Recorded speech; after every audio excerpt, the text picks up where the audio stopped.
Bismillahirrahmanirrahim.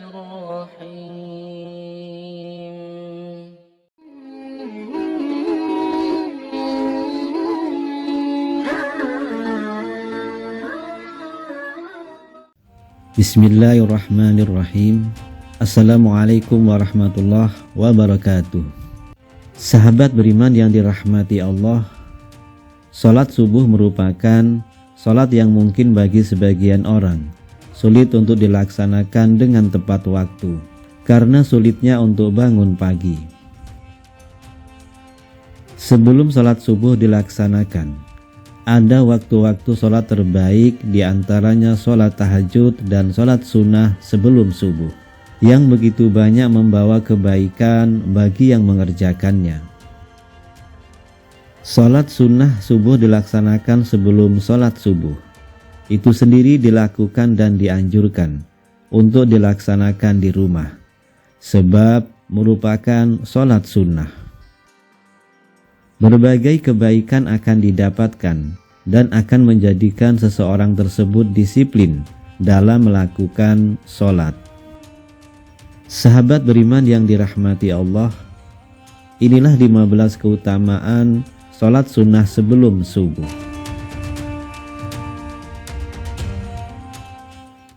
Yang pertama adalah sholat sunnah terbaik, 2 rakaat fajar. Sholat sunnah qobliyah subuh lebih baik daripada dunia dan seisinya. Hadis riwayat Muslim.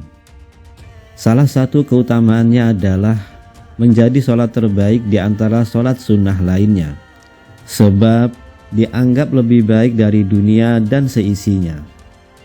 Hal itu karena sholat subuh sendiri adalah sholat wajib yang terkadang sulit dikerjakan karena sulitnya bangun pagi oleh orang-orang tertentu. Melakukan sholat sunnah subuh akan menguatkan dan mendisiplinkan waktu sholat subuh. Yang kedua adalah jalan masuk surga. 2 rakaat sholat sunnah fajar lebih kucintai daripada dunia seluruhnya. Hadis riwayat Muslim. Tentunya setiap amalan baik yang dicontohkan oleh Rasulullah akan membawa ke surga, termasuk menjalankan sholat sunnah sebelum subuh, yang merupakan teladan Rasulullah. Bagi yang bisa melaksanakan, tentunya akan menyimpan amal baik dalam dirinya, serta jauh dari penyakit hati. Kemudian yang ketiga adalah ringan dan berpahala besar. Sholat sunnah subuh tidaklah dilakukan melainkan setelah terbit fajar subuh, dan dianjurkan sholat tersebut dilakukan di awal waktunya dan dilakukan dengan diperingan. Demikian pendapat Imam Malik, Imam Syafi'i, dan jumhur ulama. Sholat sunnah sebelum subuh dapat dilakukan oleh siapa saja, sebab termasuk amal ibadah yang ringan untuk dilakukan, namun memiliki pahala yang luar biasa besar, sebagaimana amalan penghapus dosa besar. Yang keempat adalah kebaikan di akhirat. Hadis dari Abu Hurairah radhiyallahu anhu, Rasulullah shallallahu alaihi wasallam membaca dalam 2 rakaat sholat sunnah subuh surat Al-Kafirun dan surat Al-Ikhlas. Hadis riwayat Muslim. Bagi yang rutin melakukan sholat sunnah sebelum subuh, disertai menjaga amalan lainnya dengan baik, akan mendapatkan kebaikan di akhirat dan mendapatkan bekal yang indah untuk kehidupan di akhirat pula, dan jauh dari siksa neraka. Yang kelima adalah dilindungi di hari kiamat. Hadis dari Ibnu Abbas radhiyallahu anhu, Rasulullah shallallahu alaihi wasallam dalam 2 rakaat sholat sunnah subuh membaca ayat Qulu amanna billahi wa ma unjilu ilaina. Quran surat Al-Baqarah ayat 136 pada rakaat pertama, dan membaca amanna billahi washhad inna Muslimun. Quran Surat Al-Imran ayat 52 pada rakaat kedua. Hadis riwayat Muslim. Setiap yang melakukan sholat sunnah sebelum subuh dan sholat subuh dengan tepat waktu dan istiqomah di hari kiamat nanti akan mendapat syafaat dari Rasulullah, sehingga ia terlindung dari segala bahaya di hari kiamat. Lalu yang keenam adalah mengikuti sunnah Rasul. Mengikuti sunnah Rasul tentunya sebuah amalan yang baik, sebab barang siapa yang menjadi pengikut Rasul dan menjalankan segala perintahnya, kelak akan mendapat syafaatnya dan terhindar dari segala kesusahan. Kemudian yang ketujuh adalah jalan kebaikan. Jadikanlah sholat sunnah kalian di rumah kalian. Janganlah jadikan rumah kalian seperti kuburan. Hadis riwayat Bukhari. Jelas bahwa sholat sunnah sebelum subuh membawa banyak jalan kebaikan, sebab dari sana akan menciptakan pribadi yang istiqomah dan tepat waktu dalam menjalankan sholat subuh, sehingga dalam keseharian akan mampu melakukan segala sesuatu yang lebih disiplin. Yang kedelapan adalah memohon petunjuk. Sebaik-baik sholat seseorang adalah sholat di rumahnya kecuali sholat wajib. Hadis riwayat Bukhari dan Ahmad. Sholat sunnah sebelum subuh yang dianjurkan untuk dilakukan di rumah dapat dijadikan sebagai permohonan untuk manusia, memohon petunjuk tentang segala sesuatu sambil menunggu azan subuh tiba atau setelah azan subuh, sehingga termasuk waktu doa yang mustajab. Kemudian yang kesembilan adalah menunjukkan rasa takwa. Barang siapa yang belum sholat sunnah 2 rakaat subuh, maka hendaknya melakukannya setelah terbit matahari. Hadis riwayat Tirmizi. Rasa takwa akan terlihat oleh orang yang rutin menjalankan sholat wajib dan sunnah. Bagi yang lupa pun dapat melakukannya setelah menjalankan sholat subuh.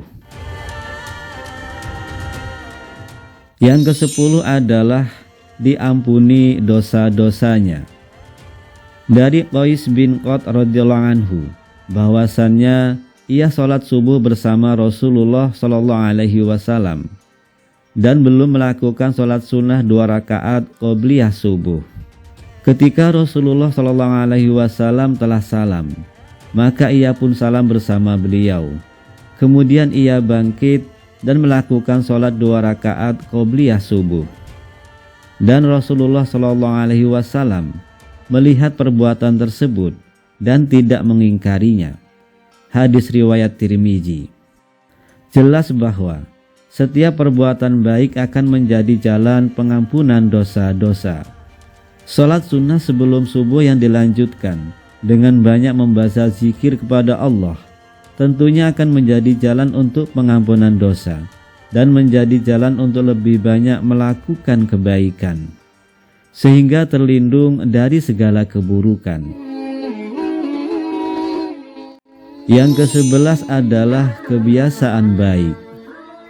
Amalan yang paling dicintai oleh Allah Subhanahu wa Ta'ala adalah amalan yang terus-menerus walaupun sedikit.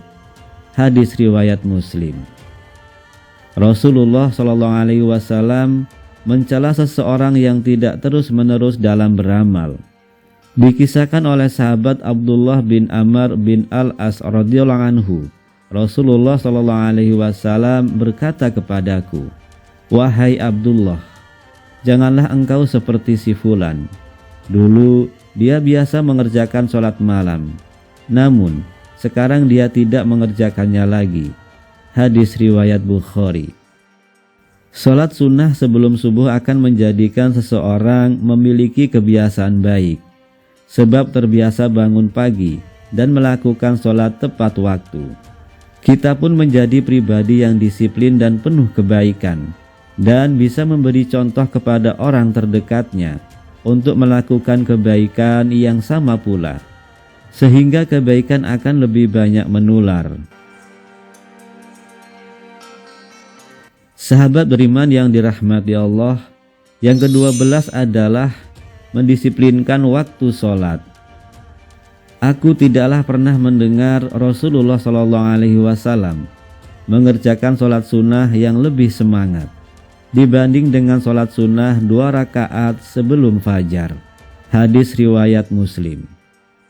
Rasulullah SAW selalu semangat dan disiplin dalam mengerjakan sholat sunnah sebelum subuh ini. Hal itu pula yang wajib dicontoh oleh setiap hambanya, sebab merupakan sunnah Rasul. Yang ke-13 adalah bentuk doa. Nabi SAW tidaklah menjaga sholat sunnah yang lebih daripada menjaga sholat sunnah 2 rakaat sebelum subuh. Hadis riwayat Muslim. Sholat sunnah sebelum subuh yang dijaga merupakan bentuk doa agar bisa menjalankannya dengan istiqomah, sehingga ia terhindar dari sifat malas dan penyakit hati. Lalu yang ke-14 adalah rutinitas mulia.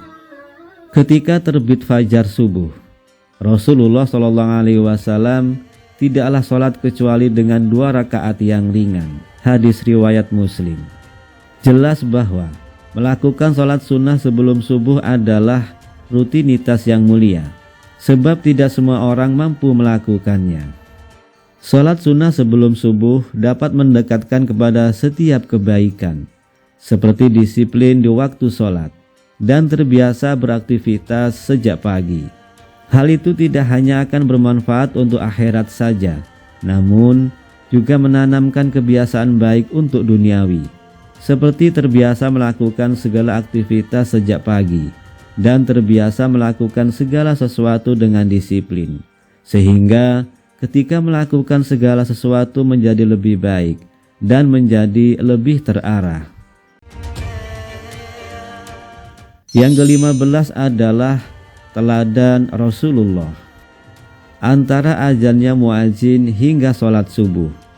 Sebelum sholat subuh dimulai, beliau dahului dengan 2 rakaat ringan. Hadis riwayat Bukhari dan Muslim.